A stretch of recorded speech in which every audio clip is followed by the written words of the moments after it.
Понедельник. Сейчас. Так, снова в эфире. В общем, хочу поговорить о троллях. Сегодня там, говорит, в воскресенье какой-то тролль у меня там ошивался. Но он появился чуть ранее, по-моему, в пятницу. Что-то там на меня прыгал. Но, судя вот по контексту, я примерно понял, что за чувак, короче. Это вот этот, скорее всего, это этот садис. Есть такой хрен. Короче, ну, вы его помните, он периодически приходил, там у них какая-то сеть, там группа, он там в каких-то войсках ГРУ служил, там, короче. Ну, такой своеобразный чувак, казачонка. Ну, вот, тоже любитель троллить, там, и так далее. Он там постоянно под бабским ником какой-то, якобы под старушку работал. На этом появился. И потом еще, я помню, он такой мне звонит и говорит: ты скажи там Диме Баирову, короче, ну чуть ли не приказ мне какой-то отдает. А я говорю, сам и скажи нахуй Баирову, там, типа. А там просто он, видимо, раскидал по сетке вот этих ГРУшных каналов, которые там, там сколько там было-то. Ну, всякие эти деятели, это странные, там, своеобразные. И вот, видимо, они из той же сетки, короче, периодически прилетают вот такие вот шизофреники всякие. Ну, у них там какой-то своеобразный тип мышления, короче. Так что там. Ну вот, а я его одной фразой, я его даже не удалял, короче. Я говорю, ты садись, залогинься, короче, давай. Ну, он понял, что его раскрыли, и он с этого свалил, короче, сам добровольно. Так что вот такая вот ситуация. Что-то пока не идут. Один человек, двое смотрят.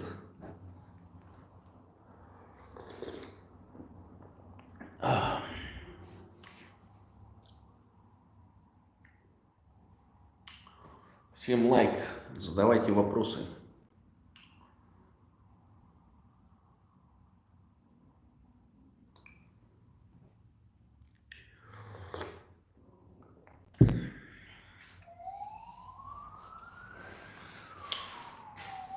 Да это этот, как он, забыл его фамилию, короче. Чувак, который чуть не сдох от пьянки, и у Байчникова спасала там. У Байчникова, конечно, фурия, она там всех в этой республиканке, короче, обзвонила. Значит, он в республиканку попал. У него там был обширный инфаркт, плюс там что-то, видимо, тромбы куда-то поперли в эти, как его там, плюс еще на фоне, видимо, коронавируса, там еще типа пневмонии, что-то в этом, в общем. Ну, таких обычно не спасают, короче. Он в коме там сколько-то дней пролежал. А Байчникова, она там всех на ноги подняла, короче, там, ну, вы представляете, она же вот такая пробивная баба. Вот так и надо, кстати, делать.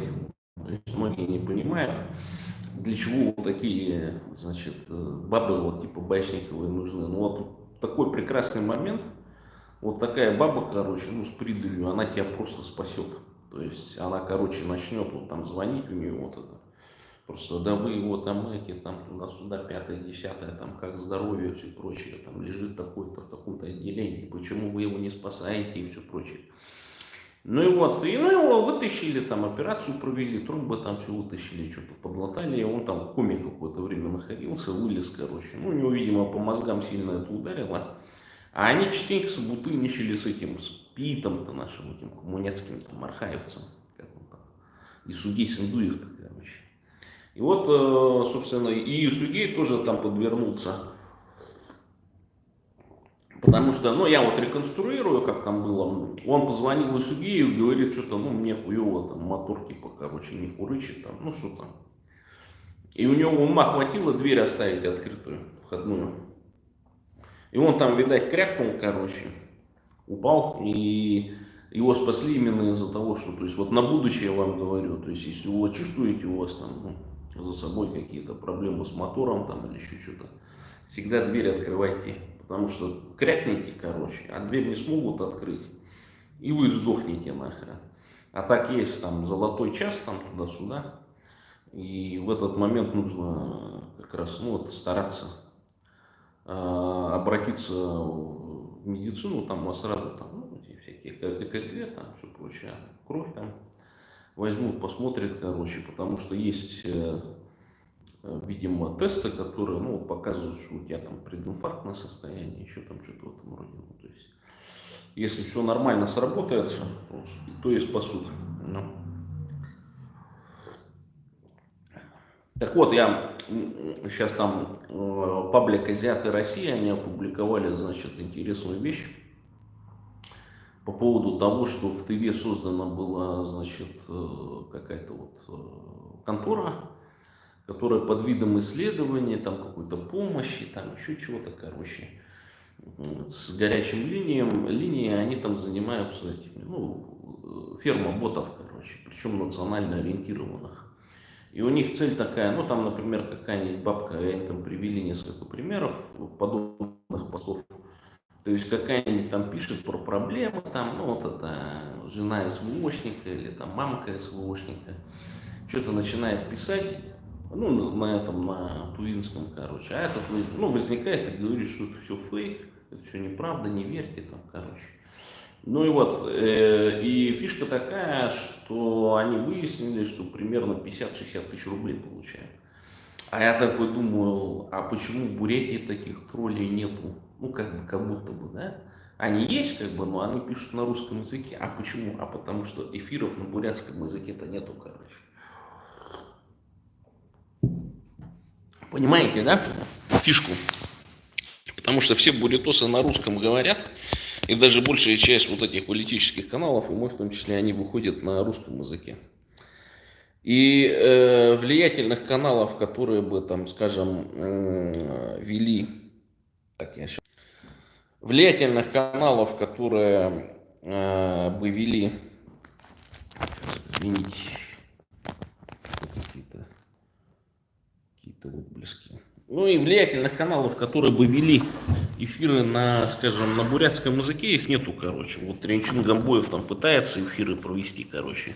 Он, я так понимаю, что он автор концепции этой. Ну именно это. Я даже не знал, что Ренчин по-бурятски-то говорит.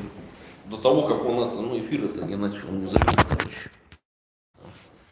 И я помню вот эту реакцию, первый эфир, когда на бурятском пошел, там же, короче, уже сразу заметили, что нету троллей. Ну, всякие гадости, которые пишут. Да. Потом они, конечно, появились на русском языке, там чат начали разбавлять и так далее, но они же все равно не понимают, что там буряты пишут. Потом зачастую буряты пишут, как слышат, а не как, ну, грамматически, так скажем, верно писать, да. Но бурят-то поймет такой текст, что этот чувак-то имеет в виду, да, неграмотный. И, соответственно, там архизадача. И вот сейчас я так чувствую, что на Республике Бурятия надо вот как раз именно вот эту фишку-то уловили, короче, контент на бурятском языке гнать, короче. Вот кто из вас там на бурятском говорит, вы ко мне обращайтесь, я, короче, вас с Ренчином сконтактирую, можете там в маске выходить, там, короче, с закрытым экраном там и так далее, с заклеенной камерой там. На бурятские темы разговаривать. Почему? Потому что проверить догадки надо, короче. То есть, как быстро русня сориентируется и создаст, значит, ботафирму и каким-нибудь 3-4 там головарам, короче, ну, дадут нормальную зарплату, 50-60 тысяч рублей, короче. Я не буду там сидеть, строчать, короче, там, на бурятские темы. Типа, нет, это фейк, там, бурятский язык, вот он везде там преподается, да пиздец, там, развитие лучше, чем 100 лет назад, вот посмотрите, книжки там печатают. Ну, прикиньте, ну, такая хуйня появится, короче. А вот ее нету. И нам как нужно, ну, как больше нужно блогеров, короче, которые бы на бурятском языке, именно на бурятские темы, короче, двигали. Не вот эти танцы, там, шманцы, вот это, блядь, все. Там всякие вот эти песни там на бурятском языке, все это шляпа, короче. Я вот начинаю, ну, то есть, ну, почему шляпа? Потому что я в Польше нахожусь, и мне надо было парочку, допустим, музыкальных элементов найти бурятских. Я начинаю вбивать, а они вообще нет. То есть, если вы в Рашке сидите, ну, вобьете там, например, поиски, там, бурятские песни, что-нибудь такое, короче.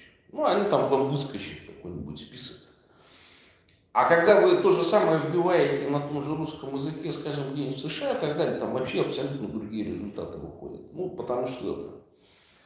И я так гляжу, и вот бурятский сегмент интернета, он вообще такой весь печальный, короче, доморощенный, блядь, какой-то. Ну вот, без функционального какого-то развития выходит, короче. Ну, то есть, вот такие, заходишь на страницу в Ютубе, они так уютненько оформлены, там что-то. Ну, хотя же есть специалисты, которые могут что-то там хорошую фотографию дать, там коллаж какой-нибудь сделать и так далее.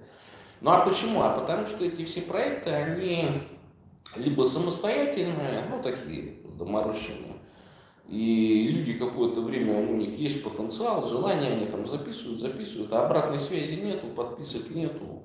Зачастую это все происходит из-за того, что ну, немножко не знают, как там рекламу раньше подключать было, там, какие, что социальные, что контакты нужны в социальных медиа, там раскидывать различные ссылки и так далее. Ну и плюс контент, короче. То есть понятно, что если контент сильно специфический, то и количество просматривающих будет мало. Поэтому надо сейчас развивать вот этот сегмент бурятского интернета, так скажем, на бурятском языке. И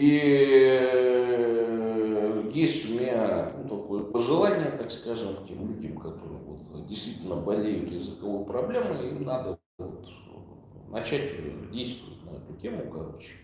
Вы можете там быть и пропутинскими, и там пророссиянскими и так далее, но контент должны на гора выдавать, короче, потому что мы вас будем критиковать, короче, из-за рубежа, и, значит, русня вынуждена будет создать там, значит, батарею, значит, из бурятских троллях, и хотя бы там 3-4 нищих головара смогут получить работу, короче.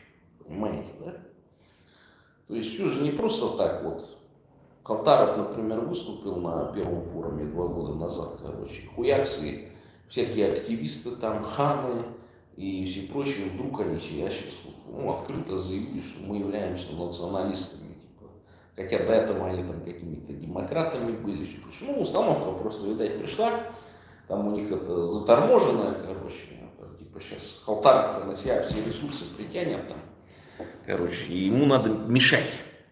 И, собственно, поэтому, ну, это все вот в этом контексте, понимаете, все же, они же работают, как бы.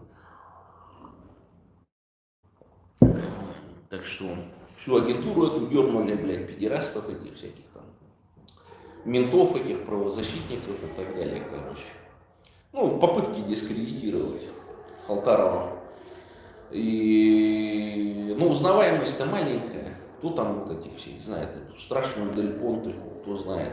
Эту квадратномордую, блядь, эту Дорживу, короче. Вот я о ней только говорю, вы, может, поэтому и узнали, что есть такие два персонажа комичных абсолютно. Ну, Хан это понятно, Хан дурачок, короче, там, ну, как бы в своем мире живет немножко фантазийным. Имеет смысл, конечно. Ну, то есть, ну, это имеет смысл, потому что, как бы, таких это как же, ну, женщина это шапганца, а как вот мужиков таких называли. Вот. У нас тоже, у меня, правда, вот такой шапочный знакомый есть шапганца, короче. Там, больше он кент этого, короче. Алкана БНД. Ну вот, и не знаю, как вот напишите, если вы знаете, как по-бурятски будет шапганца, но только мужик, короче. Шапганца, но только мужик, напишите. Вообще встречались ли такие или нет?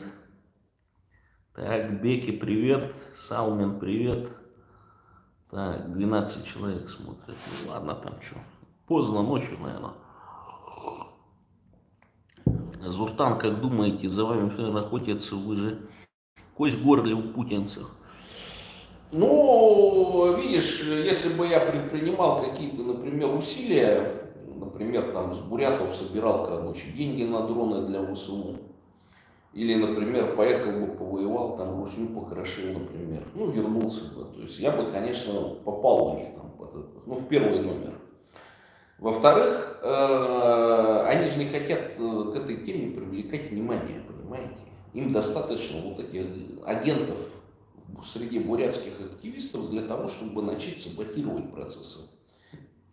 А буритосы, ну вот я вам сколько раз объяснил, буритосы у них Не то чтобы исторически вот не было этого коллективного мышления, оно оформилось именно вот в таких колхозах, совхозах, потому что у Русни такой обработки жесткой по поводу колхозов, совхозов не было.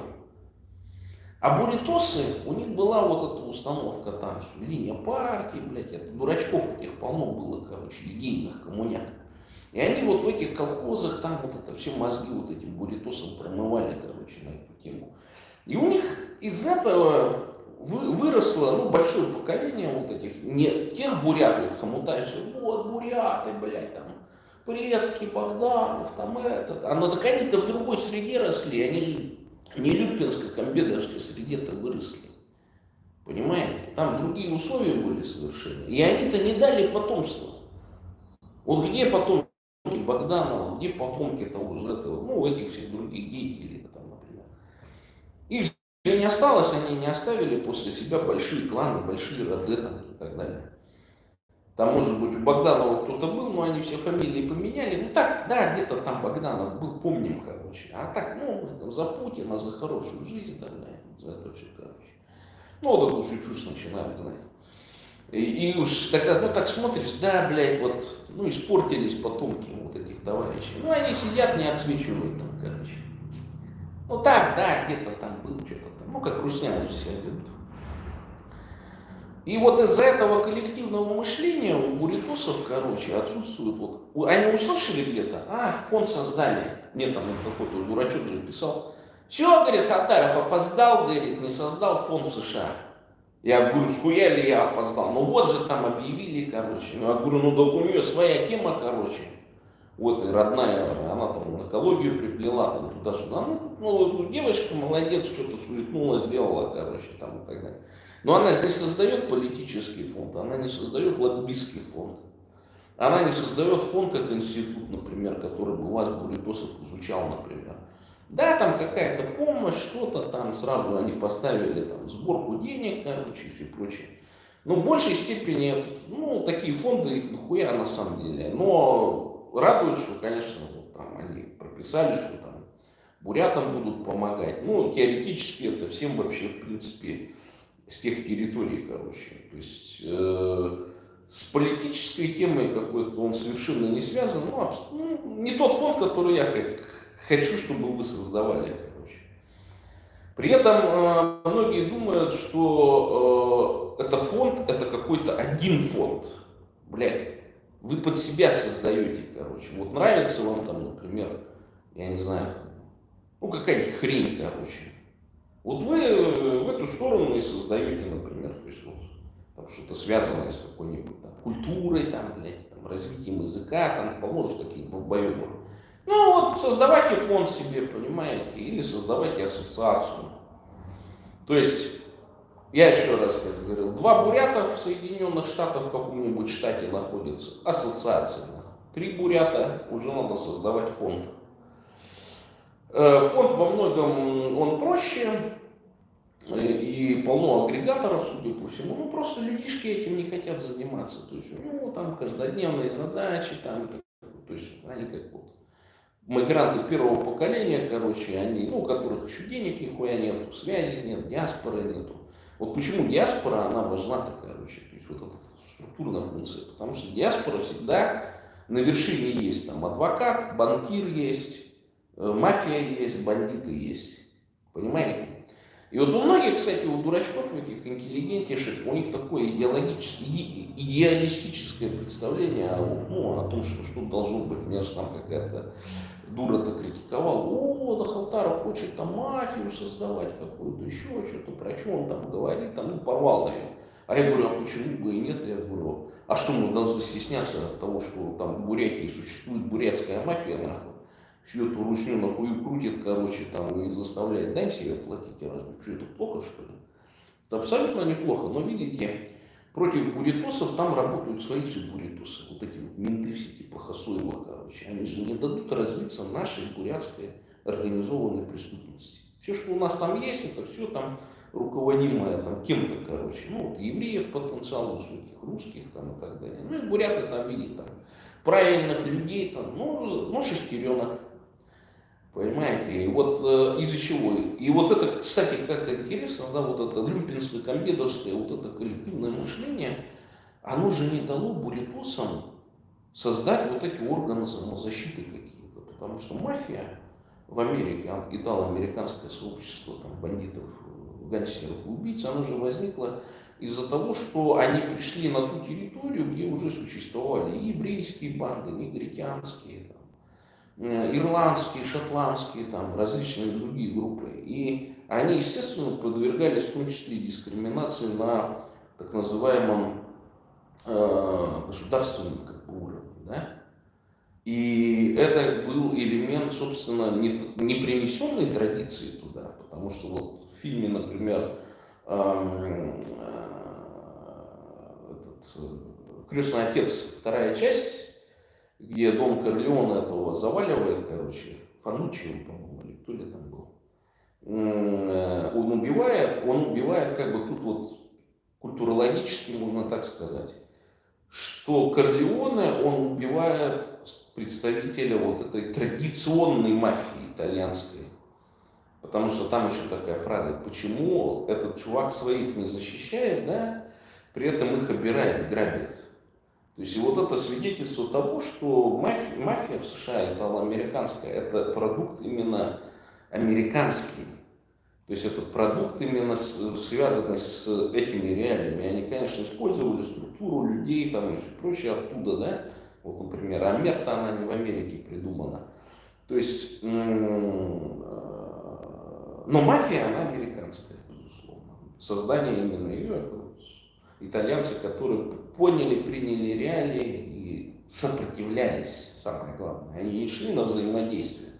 Они создали свою структуру, сильную, там, расцвет получил во время вот этих всяких антиалкогольных законов там, и так далее. Нам то же самое нужно создавать. Но большая проблема, конечно, то есть внедрить Америку невозможно. И, ну, мы не видим. Ну, там еще же важна политическая, потому что, вот, например, у ирлашек, кстати, очень мало исследуемый вопрос. У них же были такие так называемые фейни. Это те, которые вот такая, ну, секретная, так скажем, структура, которая тайное сообщество такое, которое, в общем-то, там они после войны, значит, за не независимость, а гражданской войны в США, там, значит, оказывается, несколько отрядов вот из этих товарищей было, они пытались развязать войну с Канадой, короче. То есть они там переходили, там что-то стрелялись, то есть, ну, у них такое желание было завоюем Канаду, там отвоюем Ирландию и так далее. Но у них тогда это не получилось.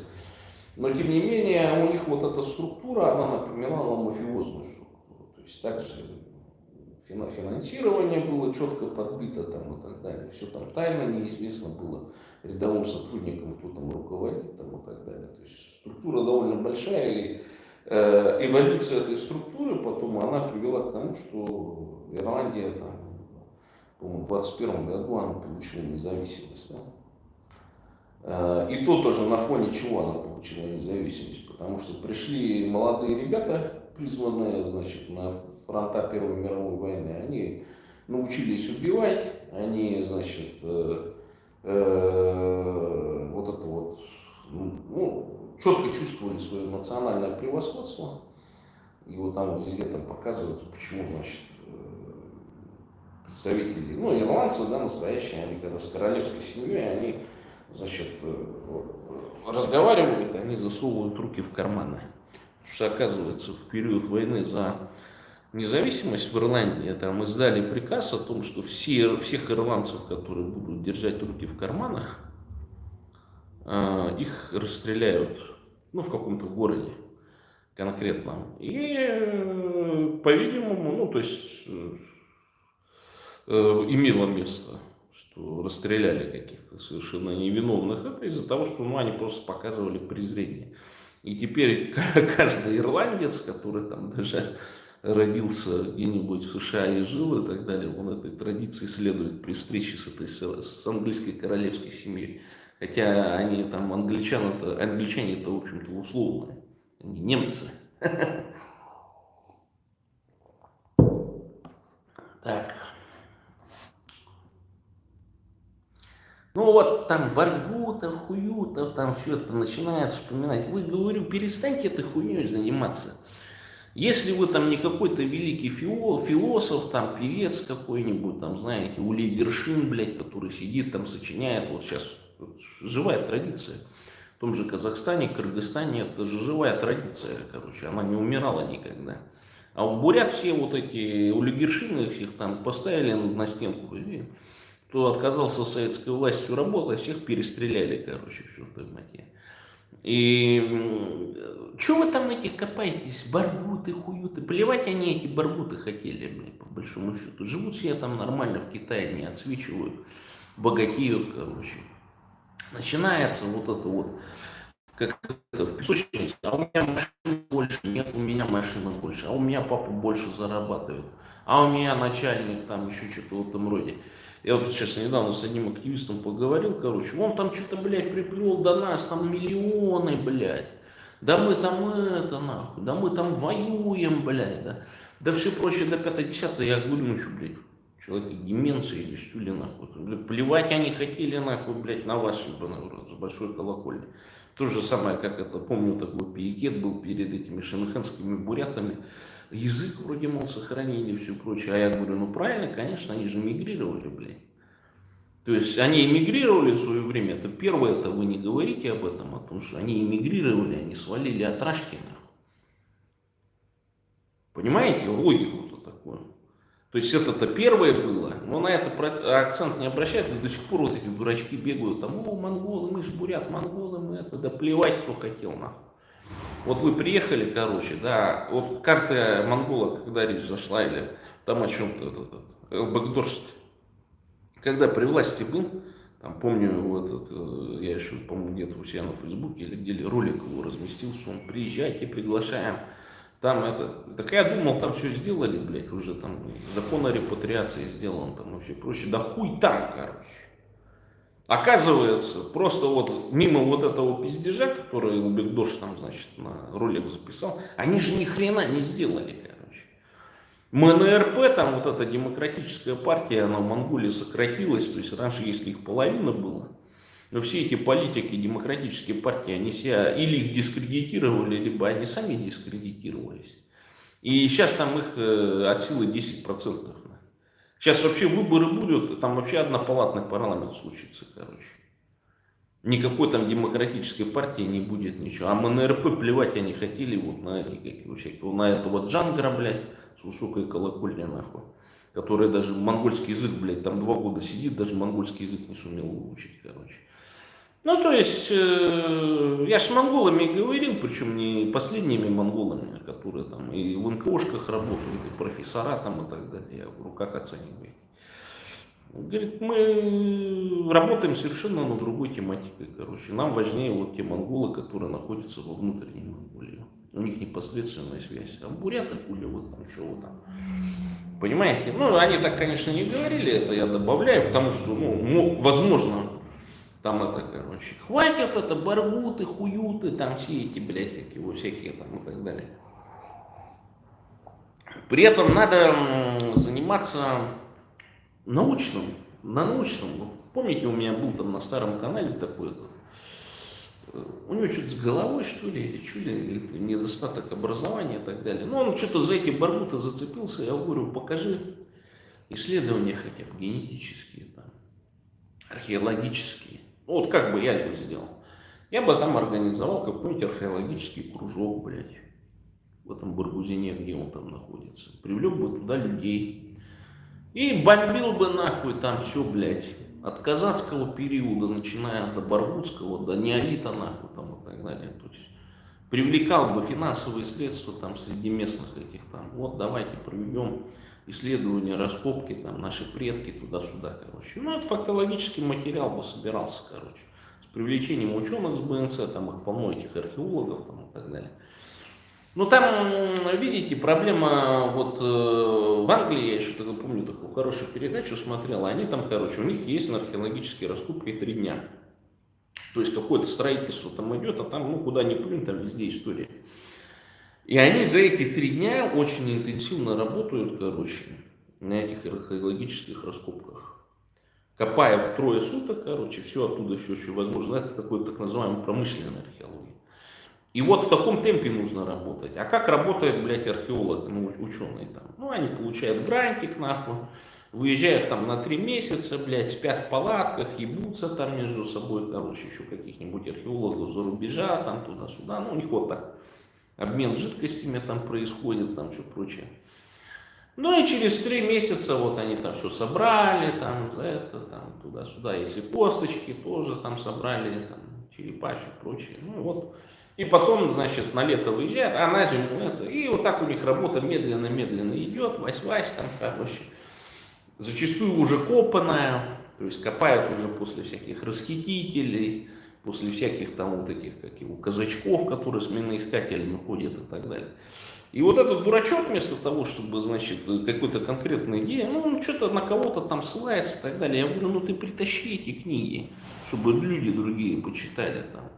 Займись просветительской образовательной деятельностью, группу создай, там все прочее, короче. Ну, так вот сидит, а баргуты, блядь, наши предки. Да мы не буряты, нам надо на баргуты заменить название. Да хоть, блядь, русскими назовитесь, короче. Разницы никакой нету абсолютно. То есть это просто название. Как корабль назовешь, так он и поплывет, короче. Ну, это же не корабль, мы же не корабль.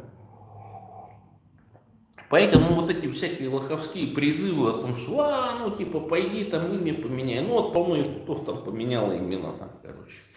Ну, традиционные, на свои, короче. Ну, что толку? Детям-то своим не меняют. То есть фишка-то в чем? Если ты полубомж и алкаш какой-нибудь, да,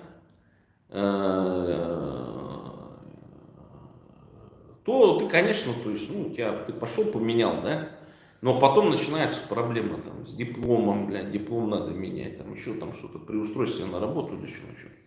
А если ты, конечно, планируешь эмигрировать, уехать на задание оперативное, чтобы тебя потом по базам не пробивали, короче, то ты, конечно, можешь поменять. Имя, отчество даже можно поменять, фамилию, имя, отчество там, и так далее, чтобы в этих каких-то базах не отсвечивало.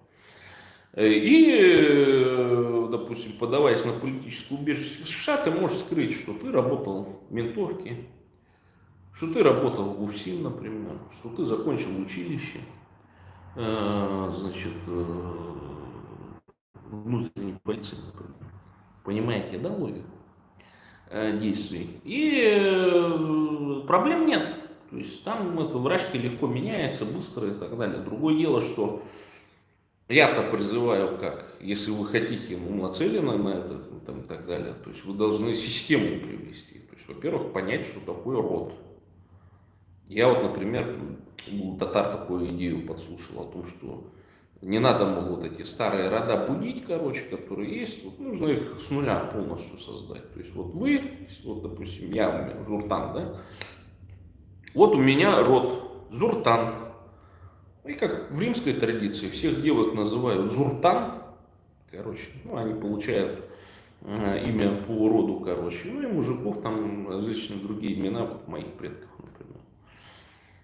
И нужно снова нам возвращаться именно к родовой системе. Почему? Потому что вот сколько государств было, сколько народов существует до сих пор, да, у них же у всех практически родовые системы. Вот чеченцев, например, посмотрите, роды, да, Тейпе, Тухумы там и так далее. То есть там очень важна эта традиция. В других тоже народах, если посмотреть, да, те же римляне, они вплоть там, уже когда даже Римской империи не было и так далее, вот эти итальянские фамилии, это же рода. То есть это, даже вот сейчас я ролик посмотрел,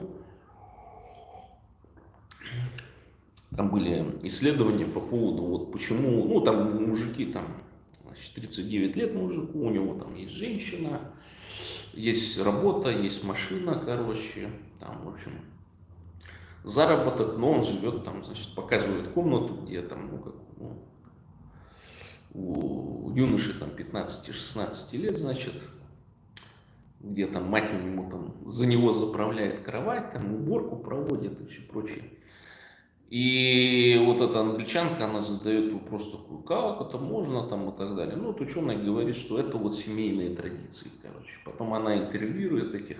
Вы когда-нибудь вообще сыну говорили, чтобы, ну, он это, уходил из дома, короче, там, искал там и так далее. Они такие, ты что, про что ты, блядь, вообще? Ты про что англичанке говоришь, короче? Нет, конечно.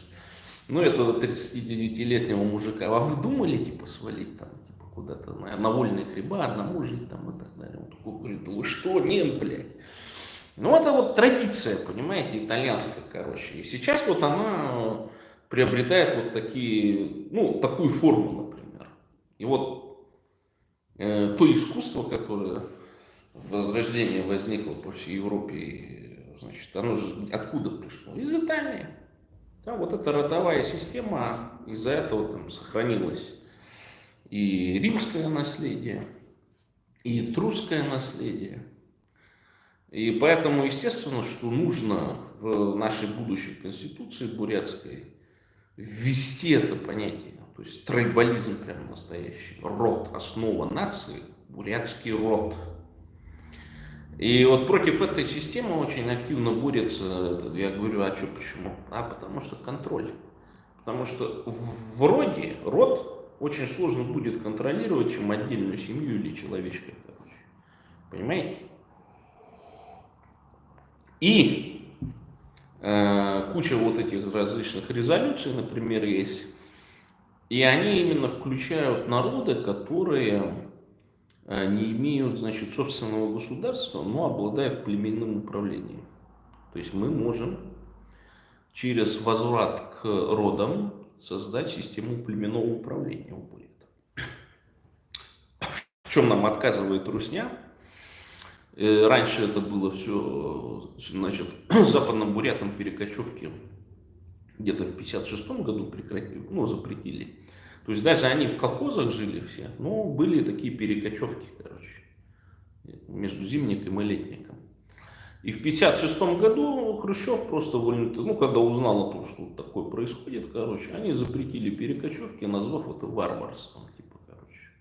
Что, мол, что это такое там, это, ну, тут современную экономику строим, а тут буряты, оказывается, до сих пор кочуют, короче.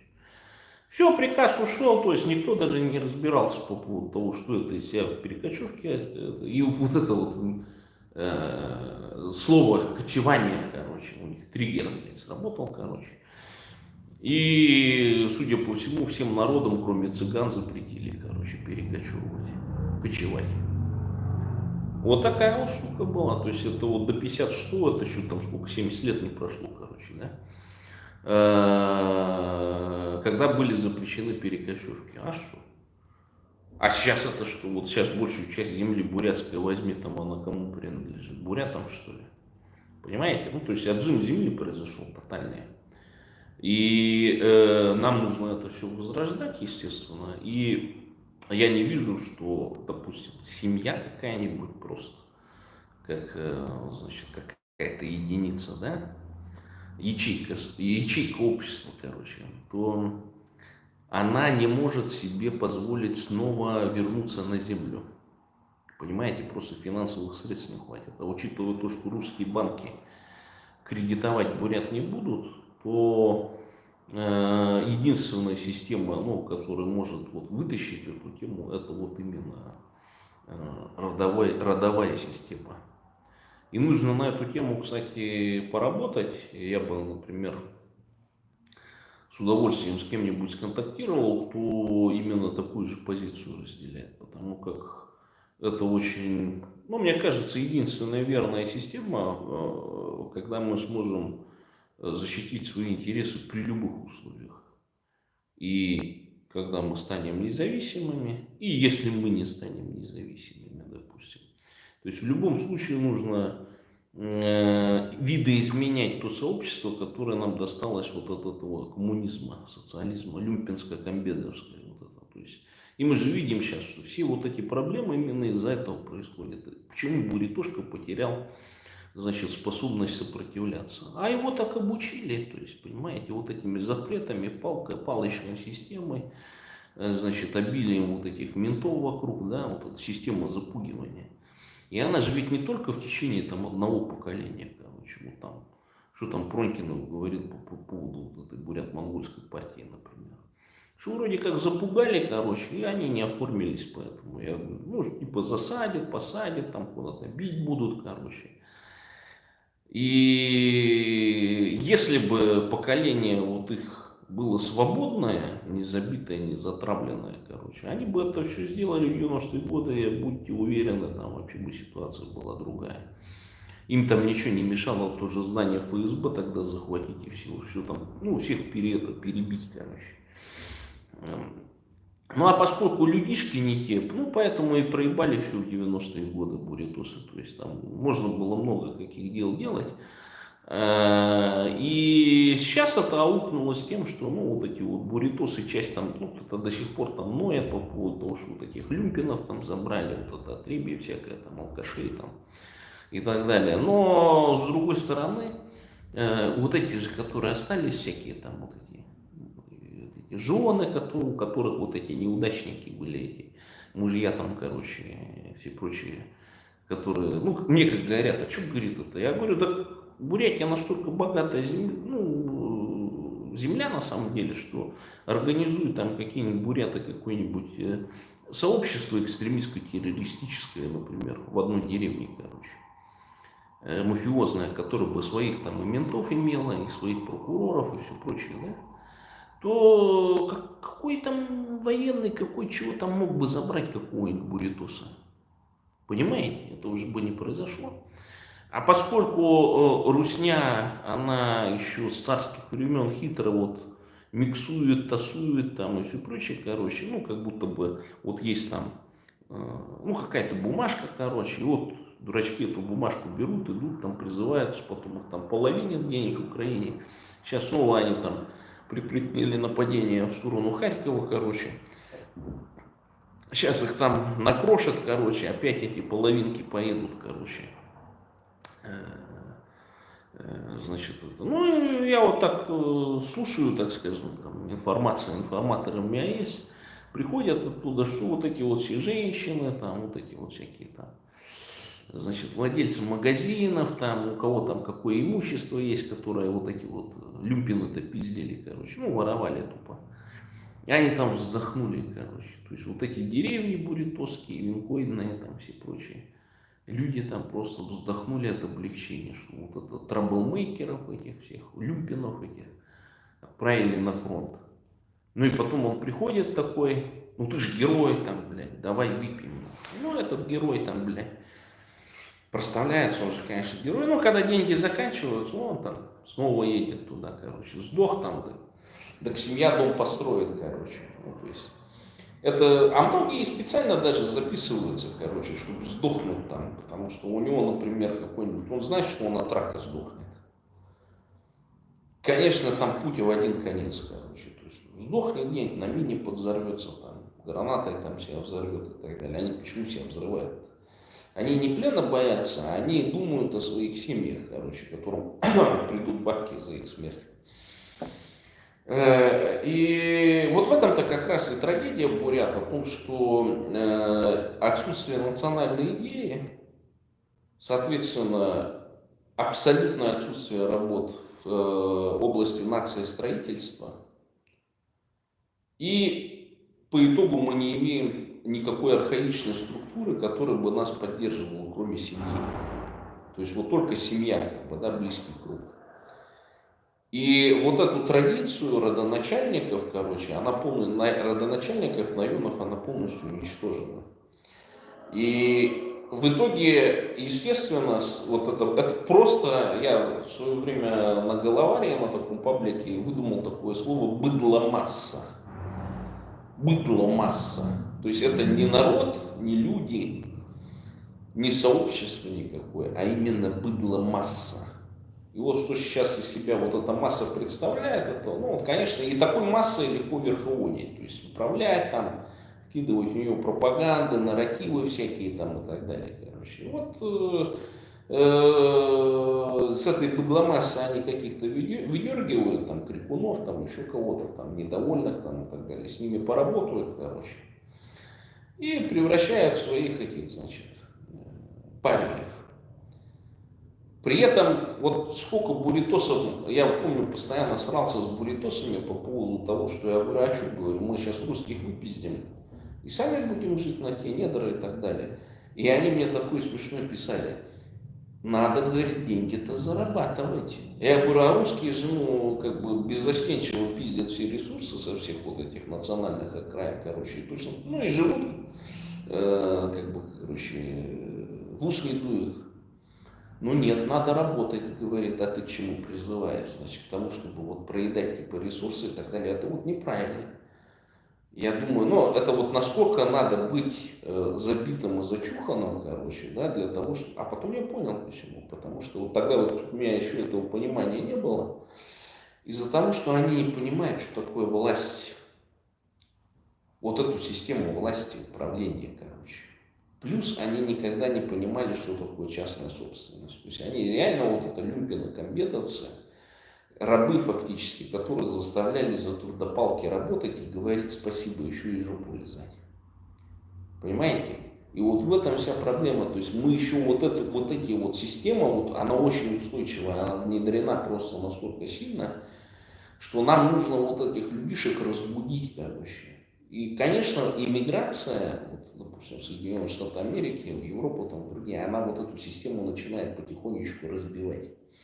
И, конечно, вот эти людишки, которые как рыба в воде там плавали, вот в этом сообществе среди вот этих люмпинов и комбедовцев, всякие артисты там, еще там всякие, они вот в Америках не приживаются, потому что там нужно проявить свои индивидуальные качества, характеристики какие-то определенные, ну, как то знание языков, например, самообразование, самообучение и так далее. А они же думают так, ну диплом есть, короче, я приеду, сейчас буду работать. А они говорят, ну как поработай. А он там начинает эти, вот как это, в Бурятии там часто такая хрень случается, делегировать, короче. Этого там, того, другого, пятого, десятого, а потом собираются на каком-нибудь там стриме и начинают говорить, да ты меня кинул, нет, ты меня кинул, я тебя кинул. Меня кинули и все прочее, короче. Ну, это смешно выглядит. И естественно, что таким людям достаточно тяжело, короче, где-то там реализовываться, потому что нужно проявлять свои индивидуальные качества, так скажем.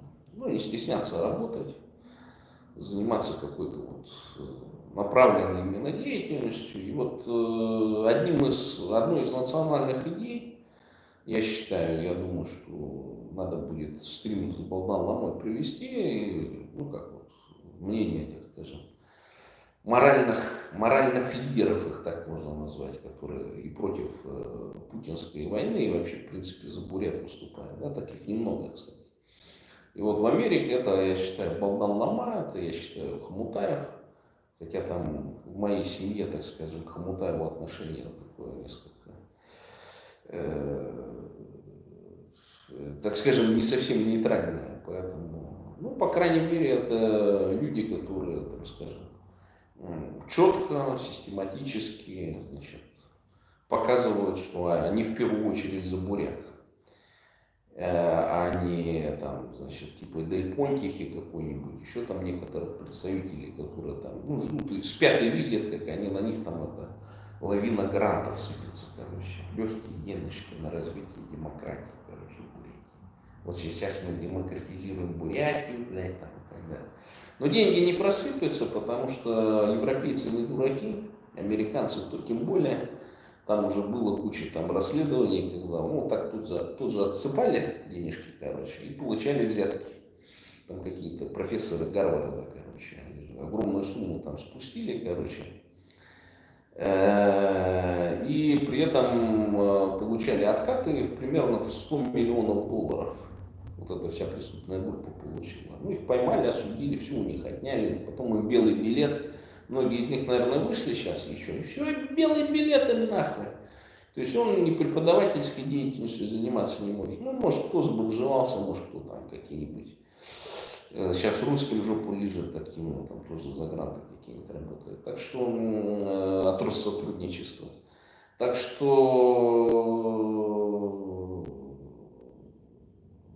это вот, ну, понимаете, да, то есть Тут важно зерна от плевел, как говорится, отделять. И вот эта преступная деятельность вот этих двух красавиц, короче, ну, условно в кавычках, она просто очевидна. То есть, если я, ну вот, допустим, представьте мента Хасоева, это, ну, дурачок какой-нибудь, там, аутист, шизофреник, там, ну, всякое его можно называть и так далее. Ну, допустим, вот представим, что ему данные там подкинули какие-нибудь там, с измененным номером там и так далее. Ну, если он не сам подделал, конечно. То есть, но я вот не вижу первопричин, как бы, вот каких-то, да, ну, он сделал, да сделал, хуй там с ним, короче. А вот эти-то две дурочки тут же подхватили, короче, да, и это начали распространять, там везде пытались раскидывать, там и так далее. Я даже там переписку участвовал с одним казахским блогером, я говорю, а ты что, говорю, блядь, напишешь, что ты агент, нахуй. Там начнут всякие там, блядь, в крупных каналах раскидывать. Я говорю, а где доказательства-то, нахуй, блядь? Ты, говорю, даже ролик не смотрел. Ну, там в процессе этого выяснилось, что он ни ролика не смотрел и все прочее. То есть он на слово поверил дурочкам этим, короче. Потом ближе он удалил все там через месяц. Через месяц или через два он это все удалил, короче, потому что я там с одним товарищем созванивался, как бы этого, говорю, хуеплета там достать вашего казаха, короче. А он говорит, да кто такой, мы его не знаем, короче. Ну, дурачок какой-то, там тоже у них там шизофреников полно, там с 5-10 тысячами там на канале, короче. Он говорит, в Казахстане у нас таких полно, говорит, вообще не обращай внимания. Ну и вот. И они вот это начали раскидывать-то по всем этим. Я говорю, а какой-то у них, блядь, интерес сначала-то, ну, такой был. А потом понял, у них просто задание такое для того, чтобы закон о косточках Шафирова не вышел, короче. А он выйдет. Это просто неизбежно. Так.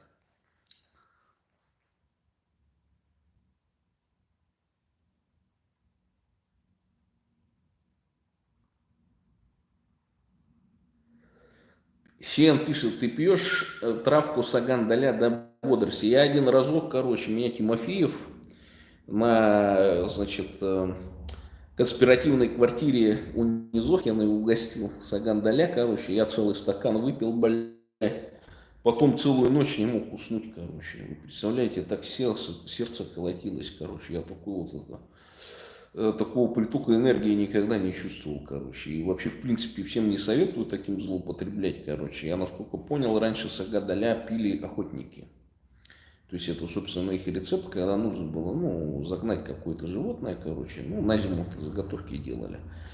И вот, допустим, лосей там, изюбри, еще там кого-то, ну, они достаточно выносливые, и их нужно было, ну, постоянно загонять, короче, то есть. И вот, говорят, охотники это пили, и у них там на трое, на четверо суток. Это как замена кофе такой, энергетический тонус, короче. Так. Ой, в Беке тут исписался эти всякие племена, там что-то и так далее. Все, забудьте, это старина, это все там, это... Тем более там казахи, они дважды через бутылочное горлышко проходили там и так далее. То есть там невозможно уже сейчас говорить, что там какие-то вот рода там с 12-13 века, они остались вот прям как равные, короче.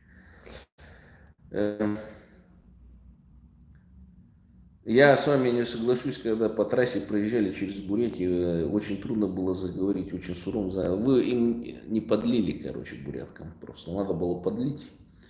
И причем перепить, потому что многие бурятки, я помню, однажды познакомился с такими бурятками, короче. Ну, они там водку хлестали, короче, ну, будь здоров.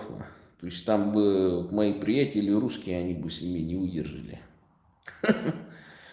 То есть, действительно, есть эта проблема, достаточно вот это, серьезная, это женский алкоголизм. Ну, вот яркий представитель этого женского алкоголизма, это вот несчастная дурочка Дель Понтиха, короче. Ну, по ней было видно, что у него вот эта отекшая морда, короче, там, какую-то чушь она постоянно несет, короче. Ну, несла, по крайней мере. Сейчас-то, может быть, перестала пить, ну, благодаря, опять же, мне, потому что я обратил на это внимание. И она, видимо, все-таки собралась, короче, там, ну, приняла лечение там и так далее. Сейчас хотя бы у нее здоровый цвет лица. и вот этих отеков нету. Ну, у нее, очевидно, были проблемы с алкоголем, потому что, ну, такие статьи, которые она там написала, колумнист Радио Свободы, блядь, ну, вы почитайте эти статьи, короче, ну, то есть тот, кто в теме, так скажем, да, он поймет, что это не специалист просто, а чувак, который, ну, сидит там на каком-то тематическом сайте, короче, и которому туда набрасывают, блядь, всякого говна и домыслов, короче. Вот мне же тоже какой-то пытался там какую-то чушь нагнать, короче, всякую ерунду там, блядь, закидывает, короче. Связи какие-то ищет, там, блядь, что там Дагаева, блядь, там еще там что-то с кем-то связано. Я говорю, да ты вообще нихуя не знаешь, что куда лезешь-то, блядь. Ну, просто, ну, дуру гонит, короче, там, у него где-то вот там где-то кто-то там, с кем-то кто-то якобы знаком, там, короче, там, и так далее. Ну, шизофреники, они там где-то связи видят там, где вот, ну, их нету совершенно. Это вот болезнь. Аутисты, кстати, такой хуйней не страдают. Они, ну, социально дезориентированы, эти все аутисты, короче. И вот аутист Вишкова, ну, она не шизофреник.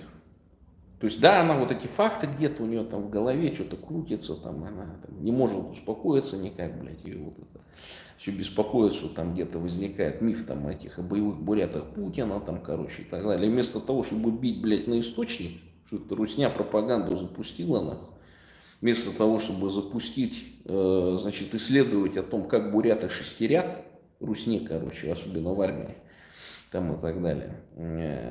Вот, ну, просто два вот этих факта не может, короче. Нет, типа, не расти, а доказательства, а доказательства. Я говорю, пока ты этих пидорасов не поймаешь и в Гаагу не отвезешь, доказательств нихуя не будет. Путин же неспроста этих посадил. Убийцы насильников рядом себя вот, 9 мая на трибуне. Это вот показатель того, что, ну, как бы одобрение, царь одобряет, короче, что мирняк можно глушить, убивать и так далее. Тебе еще звездочку сюда цапнут, героя Советского Союза, короче, и рядом с Путиным будешь сидеть на трибуне. То есть это же невербальный так называемый сигнал, короче, просто. Поэтому тут, ну, как бы с аутистами тяжело, короче, ну, понятно, что они там, то есть нормальный ты человек поймет, что, а вот тут шизофреники, они там где-то вот эти, какие-то, блядь, связи, там что-то кто-то с кем-то, там, это, у них заговоры, всякие теории, там, и так далее. Ну, вот такие дураки мне частенько пишут, короче, и там не один такой есть. Я говорю, а хуй ты удалил-то, я говорю, не успел. Ну, я написал, что это все хуйня, короче. Хотел, думал, заскринить, короче, ну так на память, короче, чтобы потом опубликовать, обосрать его, короче. А он все удалил, короче. Ну, а я думаю, из-за чего это? Из-за чего это происходит? Из-за того, что, ну, мифы-то надо выбрасывать. Вот же бросили миф, что там, блядь, бурят 600 тысяч. Что в Шенехене там бурят живет 300 тысяч, блядь. А почему 300 тысяч, говорю? Ну, у них скота там 150 тысяч. Я говорю, их вообще там 3 штуки, нахуй. 3000 всего бурятосов, и у них там 150 тысяч голов крупнорогатого скота. Да! Я говорю, да, блядь, потому что они не люмпины, не комбендовцы, нахуй. Поэтому так, блядь. Ну и потом плюс, конечно, условия. Тепло, дохуя лугов, дохуя вот этих степных всяких там, вот этих форм всяких там, ну, которые очень богатые, так скажем, травы, то есть по своему энергетическому составу там и так далее, по витаминам, минералам и все прочее. Не читать всяким там этим бурятским степям там и все прочее, короче, да. Поэтому вот этими мифами бурятская часть сегмента интернета, она просто переполнила. Там даже вот эти вот людишки всякие есть, вот типа этого, как его, Хана-то, блядь, там, вот там, да, блядь, там что-то работает, блядь, там, это, Монголия, да, блядь. Мы бурят-монголы, туда-сюда. Да, я ездил там, блядь. Монголию там, короче, там, по спецзаданию, блядь, там, еще там что-то в этом роде. Да нахуй ты кому не нужен, блядь. К этому генералу-то заскочил, которого вертолет-то обещал, нет? Ну, вот у меня, я все время хочу задать вопросы. Генерал-то был или это вот здесь вот в башке у него там генерал? Ну, он дружбу водит с каким-то генералом. Ну, это, короче, это, конечно, ну, то есть, вот такой тебе попадется, да, товарищ, ну, когда не в форме обострения, например, там, какого-нибудь и так далее, он тебя там с 3 короба наговорит, да я там, блядь, вхожу в Кремль, там, ногой дверь открываю, там, все прочее. Ну, вот такие вот мифы, короче. Люди же любят о себе создавать, короче, так что Аква пишет, шизиков на России много. Много.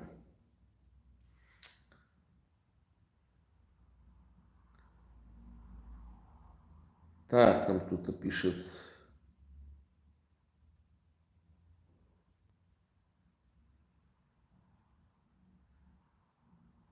Донжалов Максар пишет, сын Новодворской. Пишет, еще тот же самый Донжалов, пил кровь оленя, короче, пишет. А, это, наверное, кто ты, напиши, ты откуда ты? Ты Айрат, Джунгар ты, Данжалов, или ты казах? Кстати, наверное, будет запланировали вроде бы эфир с Ержаном Тургумбаем на его канале будет. Наверное, завтра проведем. То есть я постараюсь завтра перед театром там сходить в одно место, короче, там надо будет поработать, в общем. Манкурты это вот тоже же русней распространенная, то есть там, если читаешь пьесу, ну вот эту не пьесу, точнее, вот, рассказ, там вещь-то утекает, там записано о том, как джунгары, короче, делали вот этих манкуртов. И фишка-то в чем? В том, что зацепили это про то, что вот есть вроде, мол, такие вот предатели, а логика-то такая, что кто этих делает, это жестокие завоеватели. То есть об этом-то не говорится, о том, что виноват русня, а происходит как бы victim blaming. То есть, понимаете, когда вот это слово используете, манкурт, короче, то происходит victim blaming, что вот ну ты-то, мол, блядь, вот Буритосина, блядь, от дядов, прадядов, как вот можно сказать, блядь, от белая кость, ебаный в рот. Вот Улагаев сидит с носом картошкой, короче, да? И вот он утверждает, что вот он, блядь, это настоящий Буритосина, короче. А вот эти вот все, блядь, это чиновники, там, кто ему не дает его эти фильмы какие-то снимать, там, деньги зажупили, там, не выдали, короче. То вот они там манкурты, короче. Ну, а с какой стати-то, нахуй? Ну а с какой стати это, блядь? Понимаете? То есть логика-то в чем? В том, что в этом рассказе манкурт это инвалид. Это человек, которого превратили в инвалида. И смысл-то это, что с этого манкурта ничего не сделаешь. То есть это процесс в одну сторону происходит. То есть манкурта не вылечить. Манкурт может только сдохнуть. Но кто этого манкурта сделал? Понимаете, кровавые, жестокие завоеватели. То есть у них вот такая методика была по деланию рабов. Да? И недвусмысленно там показывается, ну, что там вымя, короче, верблюжачье, по-моему, на голову надевали. То есть тут-то фишка о чем идет? О пропаганде. О том, что вот эта пропаганда, система пропаганды, она садится тебе на башку, как вот это вымя верблюжачье. И потом тебе все эти мозги иссушивает, короче. Вот о чем речь-то идет. А зацепились, ну и это уже пошло как это. Вот я-то, блядь, не манкурт, а вот этот-то, блядь, манкурт. Ну и сидит так. А хоть ты сделал-то для того, чтобы это, ну вообще, какие-то изменения провести там и так далее. Ну, то есть это специально было растиражировано и брошено через русню, опять же. Вот в этот стойбище, в лежбище, так скажем, вот этих вот, блядь, публиканов, которые там, ну, чтобы вот эти власти критиковать вроде как, ну, чтобы снизу там всякие вот эти любят, всякие деятели культуры этим пользоваться там и так далее. Вот мы-то, блядь, не манкурты, мы там взяли культурно апроприированную какую-нибудь хуйню, пьесу русскую, короче. Ну и на этом фоне там в бурятском театре там что-то, блядь, поставили, короче. Ну, то есть они сами уходят, блядь, руснявые нарративы, короче, вместо того, чтобы восхвалять наших героев, там, бойцов, представителей сопротивления и так далее. Ведь ни одной оперы, блядь, ни одной сцены не поставили, короче. Вот последняя опера, которая была там, блядь, которые презентовали это. Я думаю, уж лучше бы нахуй какой-нибудь конек-горбунок, блядь, этой русской с Петербурга выиграл, чем вот такую хуйню, короче, там партитура, блядь. Что вот она там, баба, значит, пошла на прием к Путину, нахуй. Я говорю, как там еще казачка, блядь, не придумали, который там ее где-нибудь спасает, нахуй, от изнасилования кровавым каким-нибудь наеном, нахуй, там и так далее. Ну, то есть вот что-то вроде, короче, да это же вообще ужас, блядь, это вот такое же подвязательство. Ну вот, автор бурятской оперы. Ну и как его назвать, манкуртом, что ли? Ну, тут явно не подходит такая система. То есть, потому что манкурт это инвалид, он это действует. Ну, это вот как люмпен-комбедовец, короче, да. Сродни вот манкурт это люмпен-комбедовец фактически. Ну, это идиот. Это человек не особо умный, короче, человек, который сдался в плен. То есть его же там не захватили раненого там и так далее. То есть это, ну, остолоп, короче, этим словом. А эти-то намеренно вполне все действуют. То есть не за денежки даже. То есть вот были советские авторы, которые были диссидентами. Там, да, за денежки они что-то писали.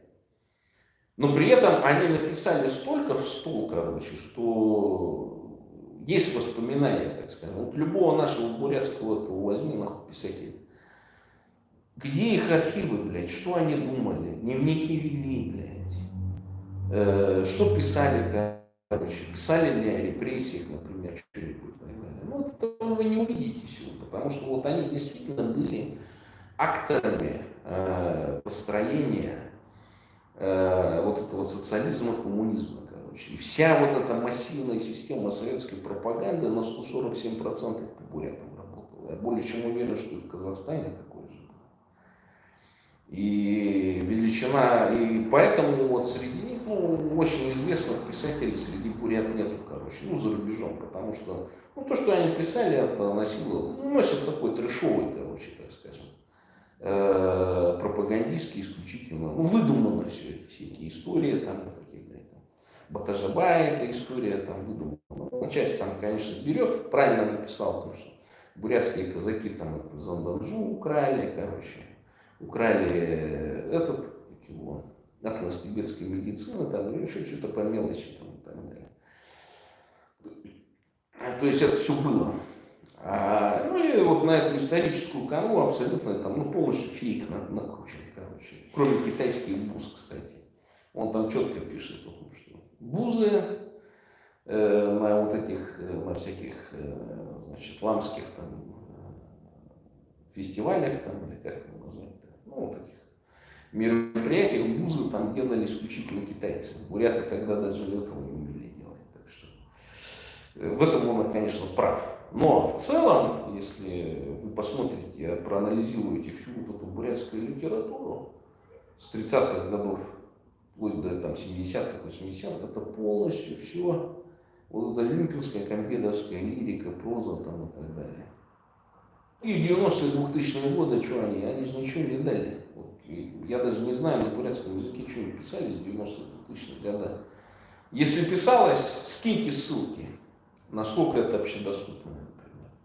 Любой автор хочет даже, чтобы его произведение читалось бесплатно. То есть я более чем уверен, что их просто нету. Ну а почему? Потому что денежки написания вот этой всякой ерунды закончились. И, соответственно, а что я буду пропагандой заниматься, да, когда вот, там, ну, всякую чушь придется писать. То есть пошли в какую-то другую сферу. Ну, социальный заказ, так скажем, сейчас. И нам, кстати, надо тоже тем же самым фактически заняться, короче, вырастить плеяду писак, которые бы писали вот именно да, вот, национальном, там, короче, ну, там, Чукчугея, например, там, какие-то пьесы там, про борьбу бурят с русней, там, короче, как один бурят, там, блядь, 30 казаков одним костяным ножом вырезал, короче. Ну, что-нибудь такое, короче, чтобы это еще, поэтому еще кино снималось, там, какие-то пьесы, чтобы это в театрах играло, там, и так далее. Нам это нужно определенным образом. Казахи, я не знаю, там что-нибудь такое пишут, там, как какой-нибудь казахский там богатур, или как у вас там Баатар, или кто ли, там, короче, этот, сражался там с 2 ножами против там толпы, короче, этих джунгар, там, короче, всех выиграл, всех победил. Ну, что-то подобное там тоже есть, я думаю, в кино особенно. Но в этом контексте нам тоже такие авторы нужны, и под это, конечно, нужно подбивать бабки, короче. Но при этом надо довольно плотно взаимодействовать с Центральным разведывательным управлением США. И я вот, в общем-то, что-то чувствую, что вот эти все буритосины, я, кстати, же вот этому БНД-то, Алкану БНД предлагал, я говорю, ты же это можешь предложить ему услуги свои, там, будешь аналитические записки хуярить, там, и так далее. Ну, это, конечно, я стебал его, но думал, мало ли там, короче. А он понимает же, что он, ну, как бы, интеллектуально, он нуль, полнейший БНДшка, поэтому... Вы его просто не знаете, он так это, на камеру работает, как говорится. Камера, когда выключается, он снова в овощи превращается. И заметьте, у него мысль, она не может развиваться. То есть, если вот посадить рядом с ним хорошего интервьюера, он его быстро вскроет, что он покажет там неграмотность свою там, и так далее. То есть он на какую-то определенную тему может ему близкую говорить. А шаг влево, шаг вправо, там полностью пустота, короче. В этом активно от него отличается, конечно, Шабганца, короче. Это просто, ну, его приятель. Это просто, ну, кладезь, так скажем, знаний, таких механических. То есть у него, по-моему, идиопатическая память, он там все столицы стран мира помнит, короче, и так далее. Я когда-то в свое время тоже помнил, но у меня что-то талант к этому пропал, так скажем. Ну и вот. И таких тоже полно, короче. Я ему предлагал, говорю, ты, говорю, давай там это, контакты-то завяжи, ну тоже там это, язык подвешенный, все прочее, короче, там, может, может, какие бабки получим, короче, от них. Даже выслал тот ролик, который я репостил по поводу того, что, ну, они там обращались, значит, рекрутировали как бы сотрудников вот этих всяких органов там и так далее, короче. Я ему говорю, а хули напиши, чем черт не шутит. Он же так и не написал, короче. То есть, ну, значит, чувствует под собой, что, ну, что его там, что он не пройдет определенной проверки, там, да, взаимодействия определенного. То есть он чувствует под собой, что на него там есть компромат, короче. Во всяких этих структурах он рано или поздно выползет. Ну, и поэтому он сейчас вот эту русскомирную тему облизывает, короче, понимаете, да? Так. Но казахам я вообще говорю, то есть я на эфире у Тургумбая говорил, Ержана, по поводу того, что казахам тоже не нужно сидеть, короче, если Дальний Восток, Бурятия, Якутия начнут отваливаться, короче, то казахам надо брать Башкортостан, Татарстан, всю Западную Сибирь, короче, Новосибирск вместе с Академгородком мы тоже готовы им отдать. Алтай, естественно, часть Тывы, ну или всю Тыву. И уже потом, значит, вот из таких условий я предлагал татарам и башкирам тоже на эту тему подумать, потому что они там между собой не смогут договориться о границах и об обмене населением. Там граница вот такая, короче. Всякие там коридоры куандыкские, там все прочее, короче. Ну, то есть понятно, что это надо все ликвидировать. То есть никаких русских пространств, русских республик за Уралом не должно быть совершенно. Вот там поле ваше, блядь, там русская равнина, центральная русская равнина, как она там называется. Вот все. Не далее и не более, короче. Многие, вот, например, ГДР, ФРГ, там даже современная Польша, они же фактически в оккупации до 90-х годов находились. И, собственно, многие государства, они появились в Европе именно после Второй мировой войны в результате оккупации, короче. То есть, та же нацистская Германия в 1945 году кончилась, короче, а вот эти ФРГ, современные ГДР, они получились как квазигосударства из оккупированных территорий. А потом уже ФРГ, после того, как холодная война закончилась, ФРГ уже объединилась именно как государство, вычленившееся вот из зоны оккупации, так сказать. И тут то же самое. И казахов и в численном отношении достаточно. Плюс рождаемость очень высокая. И в будущем она должна просто усилиться, потому что, ну, Казахстан большая территория, там минимум 75 миллионов должно жить. Ну, минимум просто-напросто.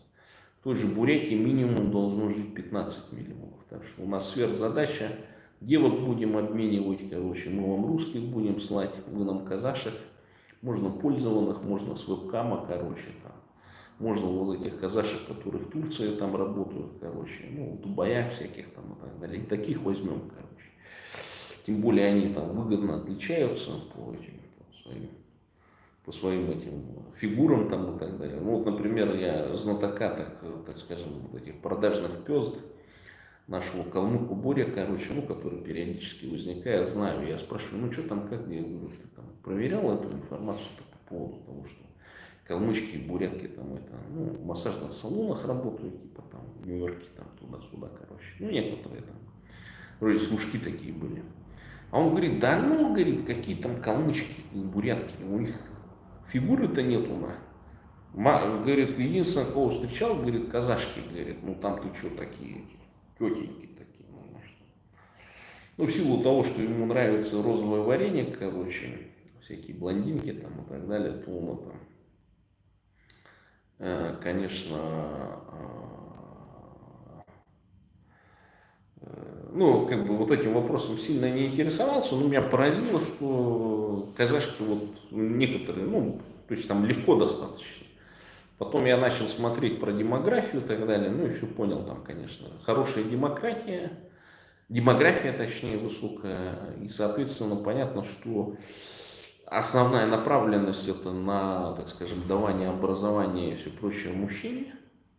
И если девочки рожаются, их практически не воспитывают, то есть их не готовят ни к чему. И поэтому понятно, ну, что вот у нее, если фигура есть, да, это как бы ее потенциал. В Украине то же самое, кстати. Там же многие девки, ну, я понимаю, что вот как отличить русскую и украинку. Украинка в этом деле, в торговле вареником, она бизнесмен, индивидуальный предприниматель, так скажем. Она себя умеет там поставить и все прочее. А русская, если вот такая, то она просто шлюха, блядь. И вот это вот, причем очень вульгарное.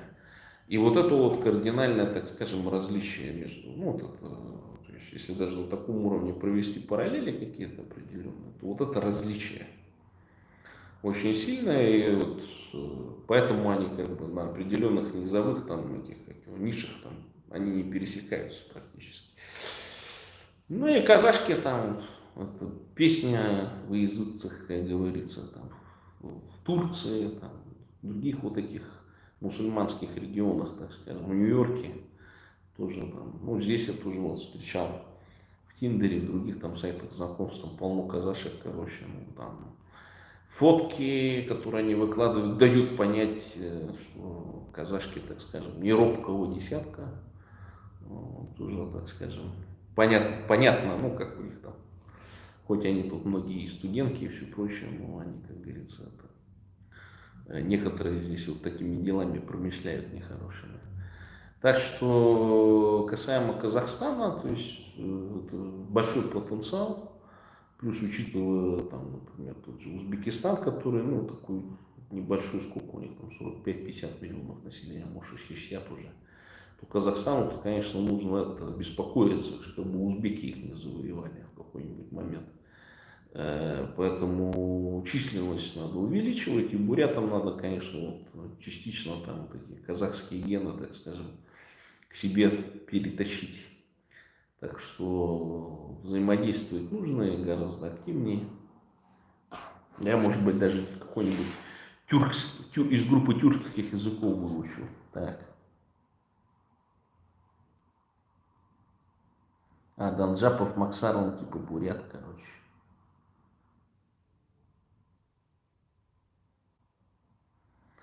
Циринжапов Игорь был старшим опером Южно-Сахалинска, уволен за превышение должностных полномочий за пытки женщины в 2015 году электрошокером в отделе, но срок избежал, выступил свидетелем. Но не было такого. Он работал там в УФСИНе и на этой, как его, на зоне, короче, был. Какую женщину он там мог пытать-то, короче, все это шляпа. Ну, приведите примеры. Он, наверное, мог какого-нибудь мужика там пытать, блядь, там на бутылку садить, короче. Может быть. Но он рассказывал, что он работал в УФСИНе, короче. Там вот та информация, которая вылезла по поводу изнасилования, там была следующая, короче. Там он таксовал, познакомился с какой-то бабой алкоголичкой, короче. Ну, она такая, да, казачонка, я ее называл, потому что она из того региона, где вот эти Карымы, вот эти вот крымские бабы, да, она как, тело как будто бы европейское, а вот кожа там, ну, вот эти все прочее, короче, оно как у азиатки. Ну и вот, и как бы, ну она там себя позиционировала как русская, и они там что-то перепили, но он там решил, видимо, там, что уже пора, короче, ну как бы пора и честь знать, как говорится, да. Кто девушку кормит, да, столует, или как там это выражение было, кто-то ее и танцует, короче. Ну, он, видимо, ее захотел танцевать, а она там что-то, видимо, неправильно поняла это предложение, так скажем, что, мол, я же приличная женщина, куда вы лезете своим там обрубком, короче. Ну и ментовку вызвала, пыталась выломиться, видимо, с хаты, короче, а хату там как-то хитро закрывается. Или он на ключ или закрыл, короче. Ну, в общем, видимо, не выпускал ее какое-то время, чтобы, ну, она там подсозрела, короче. А там, видать, опытная на этом, на опыте, как говорится, раз ментов сразу. Сказала им там, что нужно, короче, в итоге менты приехали, там, у него дверь начали толчиться, там, короче, она там вышла.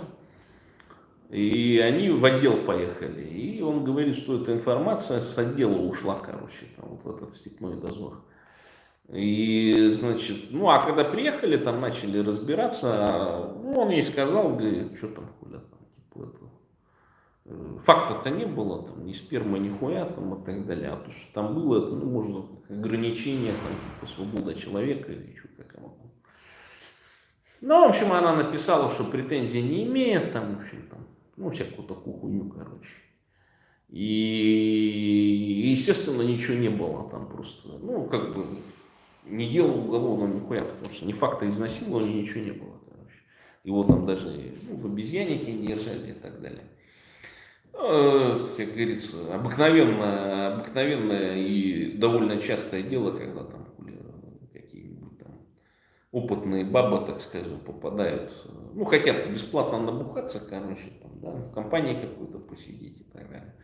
При этом странная вот эта вот ситуация, они как бы продолжили, я так понимаю, взаимоотношения, короче, ну, то есть баба на тебя заяву пишет, короче, а ты как бы с ней дальше продолжаешь. То есть это как-то тоже не очень хорошо. Ну, а такое морально-этическое, так скажем, разложение я наблюдал вот в течение 2 лет, когда там появился на нашей площади, короче, там назвался совершенно другим именем. И, естественно, ну, вы многие это не знаете, вы же воспринимаете его вот как с Ютуба, да, как там какой-то чувак там сидит там и так далее, сыт там при всех там, ну, пьянствует и так далее. То есть это есть у русских, так скажем, у манкуртов, так скажем, такая слезу пускает, как русские тоже, пожалеть надо, типа тяжело ему, там напивается и так далее. Но жаление алкоголика, оно приводит к тому, что он продолжает вот это все, то есть вокруг себя там все изгавнивать там и так далее. Он же в Америке ни с кем не общается. Он там со всеми разослался знакомыми, близкими, которые у него там были, короче. Плюс я знаю информацию, что он ни в одном бурятском хостеле в Нью-Йорке уже не сможет поселиться, потому что он, ну, там вел себя, ну, совершенно неподобающим образом, там напивался, короче, ну, не на камеру, естественно, доставал там этих соседей, там, ну, вот эту ту же самую пургу гнал, что он там великий мент, великий это, блядь, ну, вот это, включал Наполеона, короче. Но Наполеон-то, в отличие от него, был талантливым, и, ну, тут я, ну, вы понимаете, да, о чем речь. Ну и поскольку он тогда получил штраф, его посадили на 10 суток, это называется рекорд. То есть, если бы он погасил штраф $500, но он его зажал, и из-за этого получил рекорд. И, короче, у него сейчас проблема, он не может никуда устроиться на перевозки, он не может пойти учиться на трак. Короче, то есть этот рекорд, он абсолютно ему всю жизнь испортил там в Америке, короче. Единственное, куда он может пойти, это вот стать, как Хасуев, там, охранником, короче, каким-нибудь. Стать этим, значит, ну, я не знаю, там, свободная касса, короче. Ну, что, нормальная работа. Просто он не хочет систематически работать, вы поймите. То есть, вот если взять его возраст, он же никогда систематически не работал фактически. И все это обрывалось об его хронический алкоголизм. А хронический алкоголизм, он вызван. Я более чем уверен, что, значит, и батя у него был хронический алкоголик, от этого и умер. И мать у него была хроническая алкоголичка. То есть он рос в условиях, когда алкоголь не считался чем-то сверхъестественным, так скажем. Да? То есть и он поэтому алкоголь не воспринимает как опасную субстанцию. Ну и вот вы же знаете, много исследований есть по поводу того, что у алкоголиков происходит на физиологическом уровне изменения, так скажем, клеток головного мозга. И я подозреваю, что вот у него уже есть вот эти нюансы, он же старый, 79-го года, и у него уже, в принципе, присутствуют, проскакивают вот эти элементы ранней деменции, умственной отсталости старческой. То есть у некоторых она там начинается после 80, да, а вот у отягощенных, значит, у людишек с отягощенной вот этой системой, с отягощенными условиями, оно, значит, возникает гораздо раньше, особенно на фоне алкогольного делирия. И он что трезвый в состоянии таком находится, что не трезвый. Просто когда выпивает, у него там какие-то определенные чакры там открываются, он там начинает там вульгарно себя вести. И это ведь тоже можно приплюсовать к определенному, значит, изменению, так скажем, в мозге, которые, в общем-то, очевидно вполне. И вот эти вот там всякие бреды, которые он там, он же это воспринимает как реальность, и частенько вот это все транслирует. Это никому уже не интересно, в общем-то. То есть человек себя дискредитировал полностью. Да, чего вы смеетесь? Это умственная отсталость. Вы можете погуглить такого блогера X Tencent, это польский блогер, вот она его девушка. Как я вам могу сказать, типичная внешность польская, то есть таких тут много. Она женский гроссмейстер, стало быть, видите, я женским мастером Фиде играл. Так.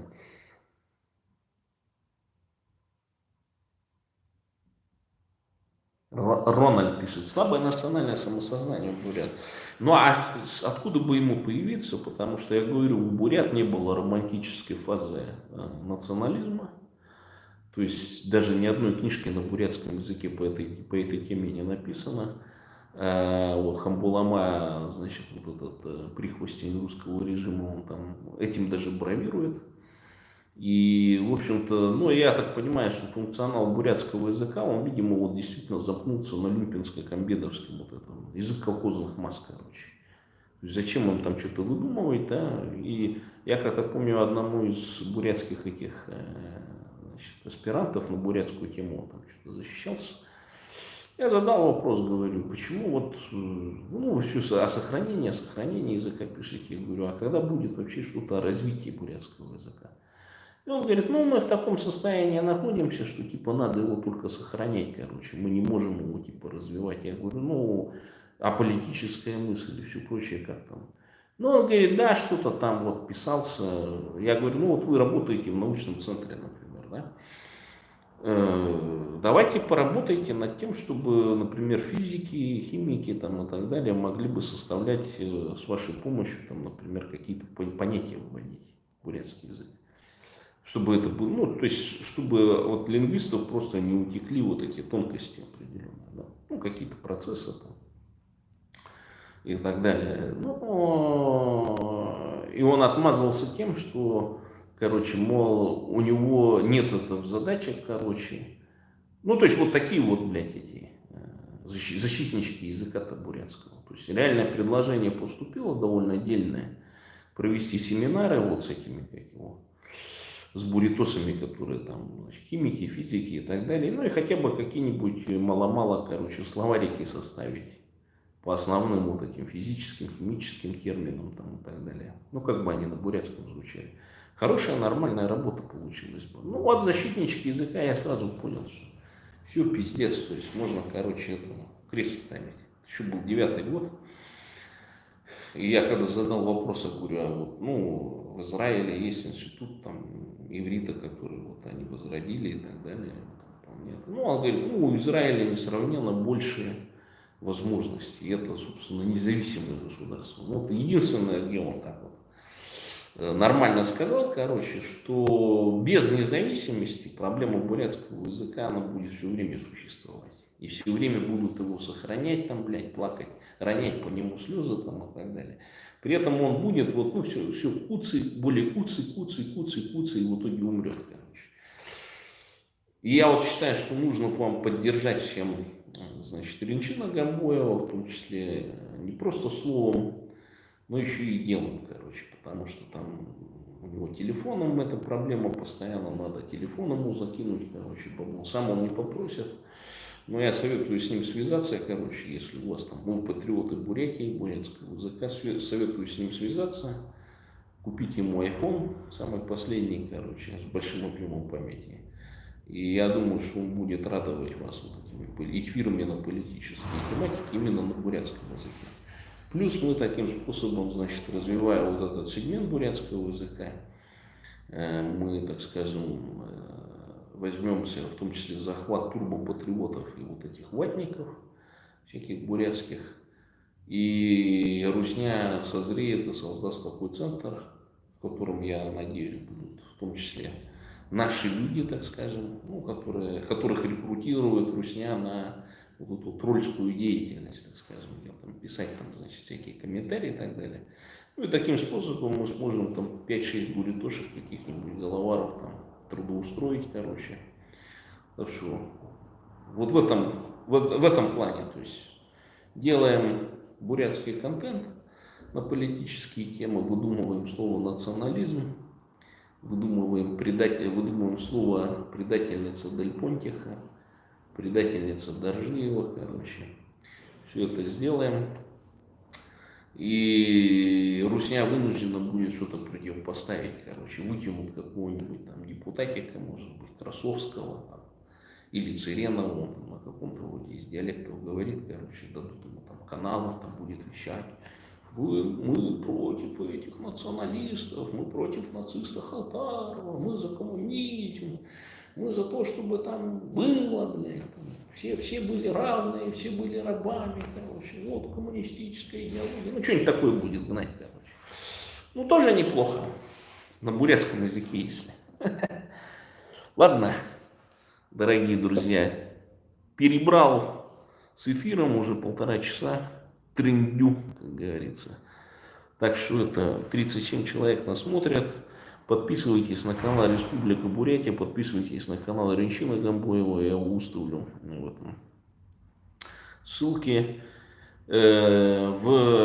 Ниже в комментарии, когда появится, у меня такая мутная система с выводом прямых эфиров, значит, ставьте комментарий, кто хотел бы участвовать в прямых трансляциях на бурятском языке с Ринчином Гамбоевым.